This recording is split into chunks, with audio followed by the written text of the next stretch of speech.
তোমার এই বিদায় আমাদেরকে স্মরণ করিয়ে দেয়, যদি তুমি বাঁচতে চাও তাহলে দেশ ছেড়ে তাড়াতাড়ি পালাও। আজ বাংলাদেশ এক নতুন কিছু দেখেছে। আয়োজন করে আদর যত্ন করে একজন মানুষকে হোটেলের মধ্যে নিয়ে তারপর ভাত খাওয়ানো হয়। সেই লোকটি জানতো না তার জীবনে এইটাই শেষ খাবার। খাবার শেষ হতে দেরি, তার উপরে ঝাঁপিয়ে পড়তে তাদের দেরি হয়নি। নির্মম ভাবে দুনিয়া থেকে বিদায় করে দেওয়া হয় সেই ছেলেটিকে। ওরা এই দুনিয়ার মধ্যে বেঁচে থেকে কি লাভ? সাজানো গুছানো সংসারের মধ্যে হঠাৎ করে তিনি তার মা বাবাকে হারায়। তার শেষ একমাত্র ভরসা তার বড় ভাই, সে ওই দুনিয়া থেকে বিদায় নেয়। এরপর তাকে দেখভাল করার মতো যখন আর কেউ ছিল না, রাস্তার মধ্যে পাগলের মতো ছটফট করতে করতে ঘুরে বেড়ায়। মানুষ তাকে 2-4 টাকা দিত, সেটাই নিত। মানুষ তাকে খাবার দিত, সেটা খেয়ে বেঁচে ছিল। সবারই ধারণা এক পর্যায়ে ক্ষুধার জ্বালা না মিটাতে পেরে ঢাকা বিশ্ববিদ্যালয়ের হলের মধ্যে ঢুকে যায় খাবার খোঁজার জন্য। ওইখানকার শিক্ষার্থীরা তাকে চোর সন্দেহ করে তারপর তার উপরে ঝাঁপিয়ে পড়ে। এরপর ওই লোকটি বারবার বলছিল, আমাকে একটু খাবার দেন, আমি অনেক ক্ষুধার্ত। খাবার তাকে ঠিকই দেওয়া হইলো এবং সেটা খুব আয়োজন করে। চারপাশ থেকে ক্যামেরা ধরা হচ্ছিল। যেহেতু মানসিক ভারসাম্যহীন একজন মানুষ, সেহেতু বুঝতে পারেনি এটাই তার জীবনের শেষ খাবার হতে যাচ্ছে। একবার চিন্তাও করতে পারেনি সেই সকল মানুষগুলো তার উপরে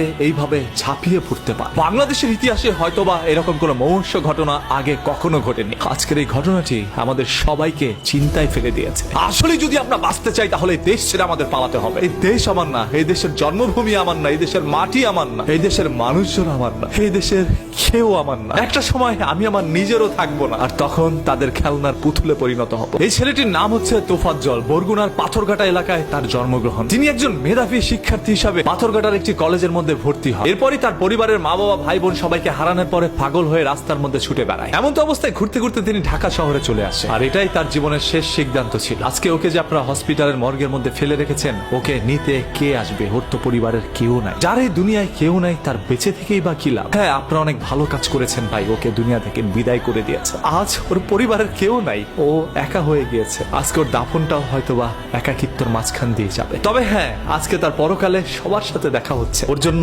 আপনি আমরা তো ওকে কিছু করতে পারি নাই, অন্ততপক্ষে সবাই দোয়া করি মহান আল্লাহ তাআলা ওকে যেন জান্নাতুল ফেরদৌস দান করেন। ধরেই নিলাম এই তোফাজ্জল একজন বড় অপরাধী, তবে ওর উপরে আপনার যে অন্যায় অপরাধ করেছেন সেটা তার চাইতেও বেশি বড় অপরাধ। একজন অপরাধীর বিচার করার জন্য যদি আপনি তার চাইতে বড় অপরাধ করে থাকেন, তাহলে আপনার বিচার করবে কে? আজকে দেশের আইন কোথায়? একজন সাঈদের বুকে গুলি চালানোর কারণে বাংলাদেশের সকল মানুষ একত্রে হয়ে বাংলাদেশ স্বাধীন করেছে। আজকে চোর সন্দেহে যে সকল মানুষগুলোর প্রাণহানি হচ্ছে, এদের জন্য এক সময় বাংলাদেশের জনগণ মাঠে নামতে পারে। আর বাংলাদেশের পরিস্থিতি খারাপ করার জন্য উপরের কোনো কুচক্র মহল কি কাজ করছে কিনা, সেটাও একটু খুঁটিয়ে দেখতে হবে। আজকে বাংলাদেশে যেখানে এই ধরনের দুর্ঘটনাগুলো হচ্ছে, সেটার পিছনে ছোট্ট ঘটনাগুলো রটানোর জন্য হয়তোবা কোনো একটি চক্র চক্রান্ত করছে। আমরা সাধারণ জনগণ সব সময় তাদের দাবার গুটি ছিল, আজও তার ব্যতিক্রম নয়। তবে জীবন দিয়ে যেন কারো ভাত খেতে না হয়। আপনি যদি একজন বাংলাদেশের সন্তান হয়ে প্রতিবাদ করতে পারেন, তাহলে মনে রাখবেন বাংলাদেশের সন্তান আমি নিজে। প্রতিবাদ আমরাও করতে জানি। যেখানেই হবে অন্যায়, সেখানে অন্যায়ের বিরুদ্ধে অবশ্যই প্রতিরোধ গড়ে তুলব। Because we are protesters, so save green, save Bangladesh,